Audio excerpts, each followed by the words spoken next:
Vande Mataram news 24 में आप सबका स्वागत है। दाहोद के लिमडी झालोद रोड पर एक घर में चोर घुस गए। 6 से 7 अज्ञात लोग घर में घुस आए। लोग घर का मुख्य दरवाजा तोड़कर घर में घुस गए। जब चोर घर में घुसा तो घर के मालिक ने मदद के लिए लिमडी पुलिस स्टेशन को फोन किया। लिमडी थाने के पुलिसकर्मी ने टकासा जवाब दिया। वहीं लिमडी पुलिस स्टेशन के कर्मचारी के नंबर पर कॉल करने पर वह कहता है कि आपने कहीं और फोन किया है। एक चोर घर में घुसा और पुलिसकर्मी ने घर के मालिक को शिकायत दर्ज कराने के लिए पुलिस स्टेशन आने को कहा। ऐसे पुलिसकर्मी के चलते कौन पुलिस से मदद मांगने जाएगा। हालांकि घर के मालिक ने चोरों को पकड़ने के लिए सीधे पुलिस को फोन किया, लेकिन पुलिस चोरों को पकड़ने में असमर्थ रही और उसने घर के मालिक को कोई जवाब नहीं दिया। डीवाईएसपी पटेल द्वारा सख्त कार्रवाई का आश्वासन दिया गया। दाहोद में चोरी का मामला, डीवाईएसपी ने दिया जवाब। अजीत डामोर को एसपी दाहोद ने तत्काल निलंबित कर दिया। हमारे चैनल को लाइक, शेयर और सब्सक्राइब करें और फॉलो करें। विज्ञापन देने के लिए हमारा संपर्क करें।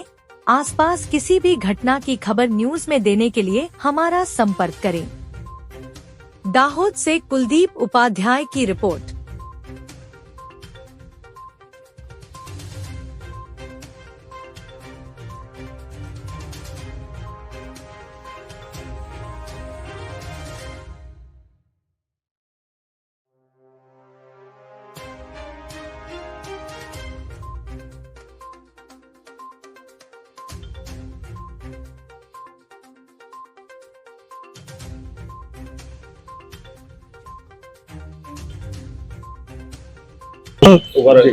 જે સમયે ચોરો ઘરમાં આવ્યા, આપ પણ ઘરમાં હતા, કઈ રીતની પરિસ્થિતિ હતી?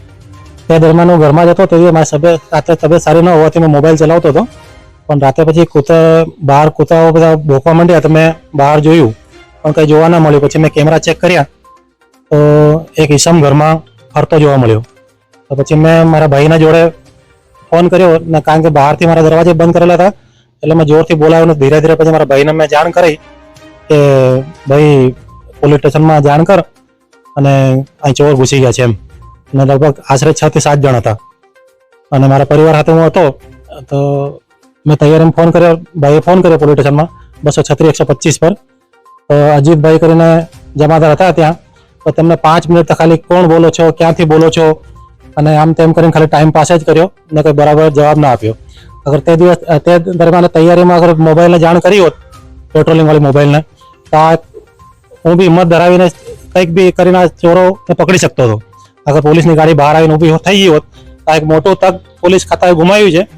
એટલે આજ પછી આવું ના થાય અને પોલીસ ખાતામાં જેવો ફોન જાય તો તાત્કાલિક અમલ કરે એવી અરજ છે। આજે તસ્કરો આવ્યા હતા, તો તસ્કરો જોડે હથિયાર હતા કે કઈ બીજું કઈ? હા, દરેકના હાથમાં હથિયાર હતા, લાકડી હતી ને એકના હાથમાં કંઈ લપેટેલું હતું, કોઈ તલવાર જેવું કોઈ ધારી જેવું કોઈ હતું। અને અગર કંઈક થતા કાલે ઉઠીને જાણ થતી અને મારા કે મારા મમ્મી પપ્પાને એવું કંઈ મારતા, દરવાજા બધા બહાર બંધ કરી રાખેલા, તો એના જવાબદાર કોણ? ગઈકાલના રાત્રિના રોજ લીમડી પોલીસ સ્ટેશન ખાતે અરજદાર પ્રવીણભાઈ કલાલના ઘરે રાત્રે ચોર આવેલા હોય, જે અનુસંધાને એમણે રાત્રે 1:30 વાગે લીમડી પોલીસ સ્ટેશન ખાતે ફોન કરેલો અને ફોનમાં પીએસઓ તરીકે અજીતભાઈ ડામોર કરીને હેડ કોન્સ્ટેબલ હતા।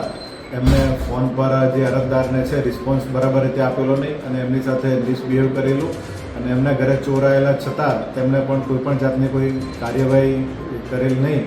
જે અનુસંધાને આ જે લીમડી પોલીસ સ્ટેશનના હેડ કોન્સ્ટેબલ છે અજીતભાઈ ડામોર, તેના શિસ્ત વિરુદ્ધનો રિપોર્ટ કરવામાં આવેલો છે। જે રિપોર્ટના અનુસંધાને પોલીસ અધિક્ષક શ્રી દાહોદનાએ તેને તાત્કાલિક અસરથી સસ્પેન્ડ કરી દેવામાં આવેલ છે।